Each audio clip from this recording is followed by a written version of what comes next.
This is Altiplano, the single most secure maximum security prison in the entire country.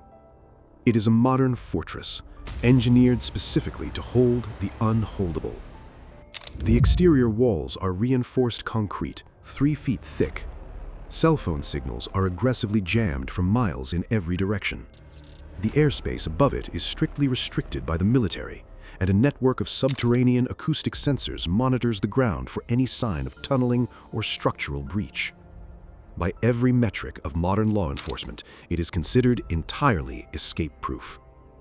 Inside cell number 20 of the Special Treatments Pavilion sits the most valuable prisoner on Earth, the undisputed king of the Sinaloa Cartel, a man with a net worth of over $1 billion, responsible for moving more narcotics across the globe than anyone else in history. At 8:52 p.m., he stands up from his bed. He paces the small room. He walks toward the low, waist-high partition of his shower area. He bends down behind the wall, and then he simply vanishes.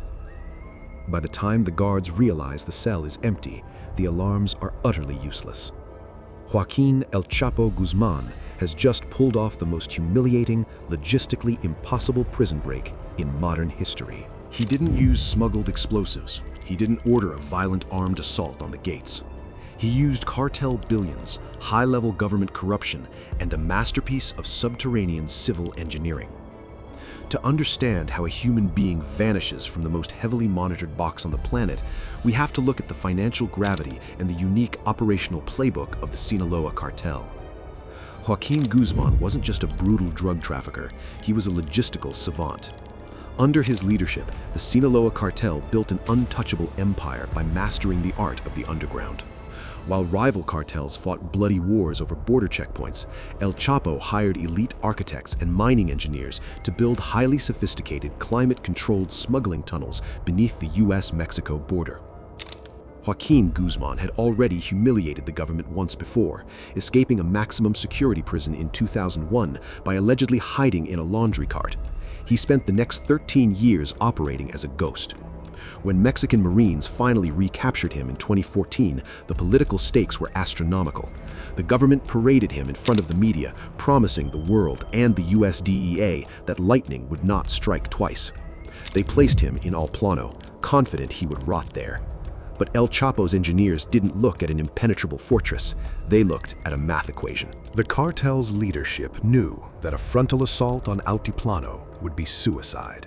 The military response would be too fast, and Guzmán would likely be killed in the crossfire. You couldn't break out of the prison. You had to break in. Less than a mile away from the prison's watchtowers, cartel associates quietly purchased a plot of land and began constructing an unassuming cinder-block house. To the outside world, it looked like a standard, slow-moving rural construction site. But beneath the floorboards, a highly specialized, heavily funded mining crew was going to work. Working 24 hours a day in heavily organized, rotating shifts, they began to dig. This wasn't a crude dirt hole clawed out with shovels. It was a staggering feat of professional civil engineering. The tunnel stretched for exactly 1.5 kilometers. It was dug 30 feet below the surface. This specific depth was mathematically calculated to evade the prison's subterranean acoustic sensors, which were designed to detect shallow digging. The infrastructure was flawless. It was fully equipped with PVC ventilation piping hooked up to industrial generators to pump fresh oxygen to the miners. It had a dedicated, hard-wired halogen lighting system. Every few feet, it was structurally reinforced with custom wooden framing to prevent a collapse from the water table above. But the cartel's engineers faced a massive logistical nightmare: dirt. A tunnel of this magnitude requires the removal of over 3,000 tons of earth. If the authorities saw massive piles of dirt accumulating near the prison, the operation would be compromised instantly. The cartel disguised the extraction by blending it with the fake construction site above. They meticulously hauled the dirt away in regular dump trucks, dispersing it across surrounding areas under the guise of local road work. To move that excavated dirt quickly and eventually extract their billion-dollar boss, they laid down a custom steel track along the entire mile-long length of the tunnel. They mounted a modified motorcycle onto the rails. This underground transit system allowed the miners to pull massive carts of soil back to the surface house in a matter of minutes. But building the tunnel was only half the battle. They had to hit a target roughly the size of a pizza box from a mile away, deep underground, without alerting the heavily armed guards standing directly above them. The cartel exploited the prison's single fatal flaw. For human rights and privacy reasons, the CCTV cameras in the Altiplano cells had a small, obscured angle right over the shower drain. To get the exact coordinates of that blind spot, Guzmán's associates needed to bypass the electronic jammers. They successfully smuggled a highly advanced offline GPS-enabled watch directly into his cell. By transmitting his exact geospatial coordinates during visiting hours, the engineers below knew exactly where to aim the drill. For weeks leading up to the escape, inmates and guards complained of loud, echoing drilling noises. The prison administration completely dismissed it, blaming standard waterproofing maintenance on the roof of the facility. In reality, it was the acoustic cover the cartel needed to smash through the 3-foot-thick concrete foundation directly beneath Cell 20. On July 11th, at exactly 8:52 p.m., Guzmán stepped into his shower area. Out of view of the camera, he pried up a perfectly cut 20 by 20-inch square of concrete.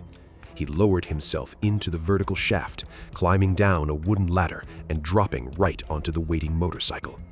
Within minutes, the most wanted man in the world was speeding through an illuminated tunnel, breathing fresh pumped air, traveling completely undetected beneath the heavily armed guards, attack dogs, and watchtowers that were supposed to keep him caged forever. It took prison guards nearly 30 minutes to finally check the cell. By the time they discovered the gaping hole in the shower floor, Guzmán had already emerged in the cinderblock house, boarded a waiting aircraft, and vanished into the impenetrable Sierra Madre Mountains. The escape was a monumental, historic humiliation for the Mexican government. It proved that in the global war on drugs, reinforced concrete and military steel are entirely useless if the men standing guard can be bought. Investigations later revealed the horrifying truth. An escape of this magnitude, requiring exact classified prison blueprints, silenced acoustic sensors, ignored construction noises, and smuggled GPS devices, was absolutely impossible without profound systemic corruption at the highest levels of the prison administration. El Chapo was eventually recaptured months later following a massive, bloody international manhunt, and ultimately extradited to a supermax facility in the United States, where he remains today. But his 2015 escape from Altiplano remains an untouchable masterclass in criminal logistics. It stands as a chilling reminder of the absolute penetrative power of cartel billions. You can build the strongest cage in the world, but every cage has a price. But I want to hear from you. Was the Altiplano escape a stroke of pure engineering genius, or simply the inevitable result of an underpaid, corrupt prison system? Drop your thoughts in the comments below.